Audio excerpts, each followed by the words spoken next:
अपने न्यूट्रल से सवाल पूछना चाहता हूं।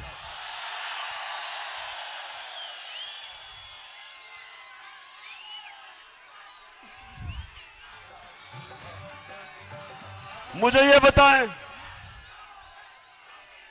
क्या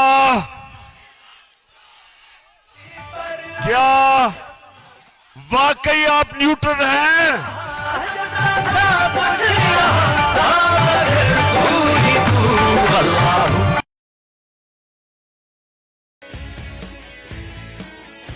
कहती है हम तो न्यूट्रल हैं, बाहर की अगर साजिश हुई थी तो हमने तो पीछे हट गए थे। बिस्मिल्लाह कि माशाल्लाह आप हमारी जो एजेंसी है, और मैं जानता हूं कि हमारी एजेंसीज दुनिया में ताकतवर बेहतरीन एजेंसीज हैं, तो आपको तो पता चल गया होगा साजिश का।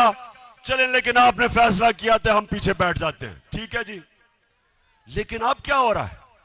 अब तो जिसको कहें जो जुल्म करता है, पंजाब में हमने जब उनसे पूछा वो कहते जी हमें तो जी पीछे से हुक्म आया था। इधर अब इस्लामाबाद पुलिस कहती है नहीं जी हमने तो किया ही कुछ नहीं। तो मैं सवाल आज पूछ रहा हूं, मैं अपने न्यूट्रल्स को कहना चाहता हूं कि देखें, ये मुल्क का मसला है, ये पाकिस्तान का मसला है।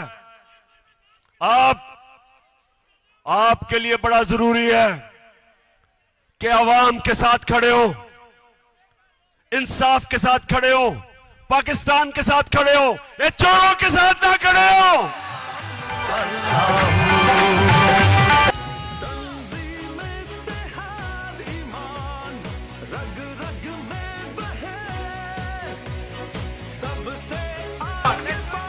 और मैं आप ARY की बात करना चाहता हूं।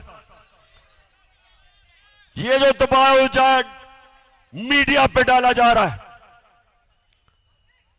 कभी इस तरह का प्रेशर मीडिया पे नहीं पड़ा।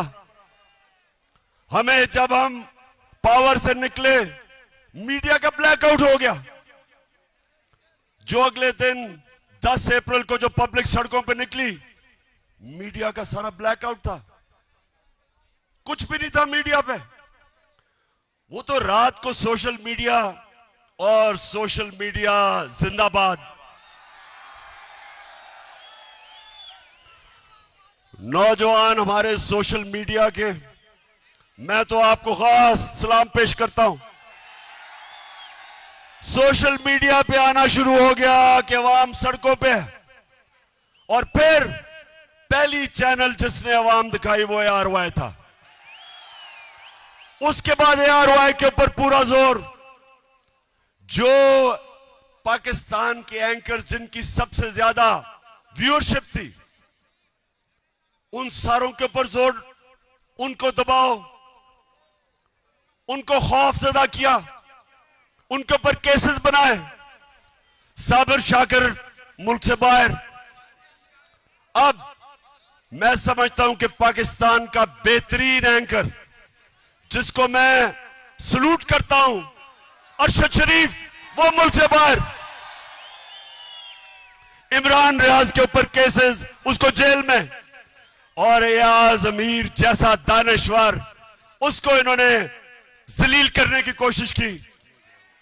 समी इब्राहिम,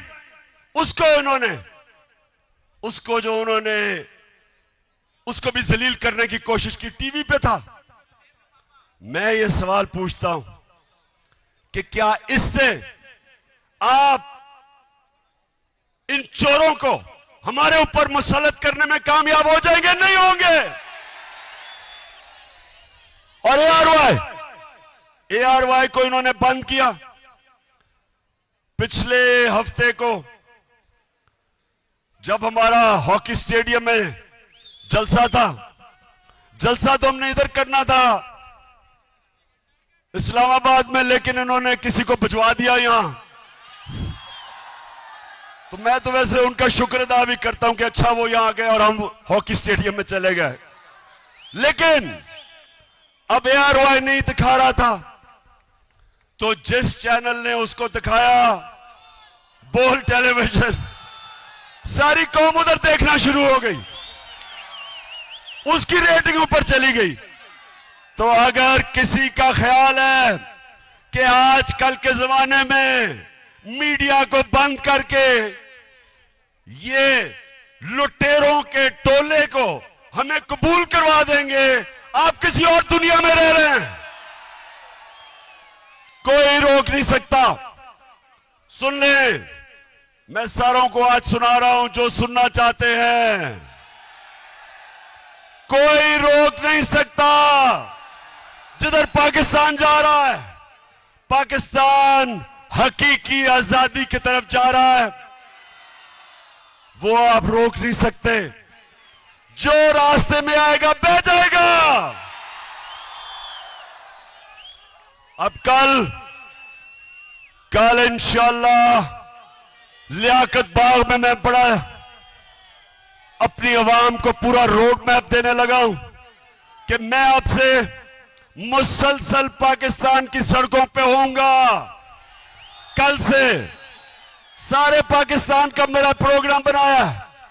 मैं अपनी आवाम को अपने साथ मिलाऊंगा और मैं अपनी कौम को समझाऊंगा, अपने बच्चों को, अपनी बहनों को। बुजुर्ग तो जानते हैं जिन्होंने देखा था पाकिस्तान बनते हुए।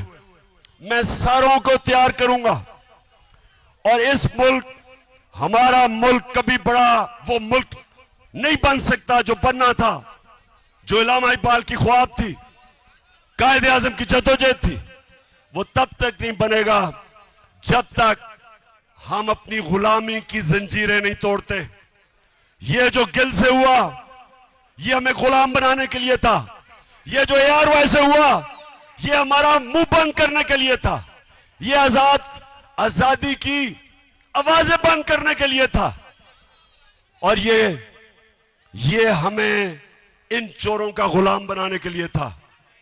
मैं निकलूंगा, जिस तरह मैंने कहा, कल से मैं लियाकत बाग में अपनी सारी कौम को अपना रोड मैप दूंगा और मैं इंशाअल्लाह अपनी सारी कौम को तैयार करूंगा कि ये जो गिल से हुआ, ये हमें गुलाम बनाने के लिए था। ये जो ARY से हुआ, ये हमारा मुंह बंद करने के लिए था। ये आजादी की आवाजें बंद करने के लिए था। और ये हमें इन चोरों का गुलाम बनाने के लिए था। मैं निकलूंगा, जिस तरह मैंने कहा, कल से मैं लियाकत बाग में अपनी सारी कौम को अपना रोड मैप दूंगा और मैं इंशाअल्लाह अपनी सारी कौम को तैयार करूंगा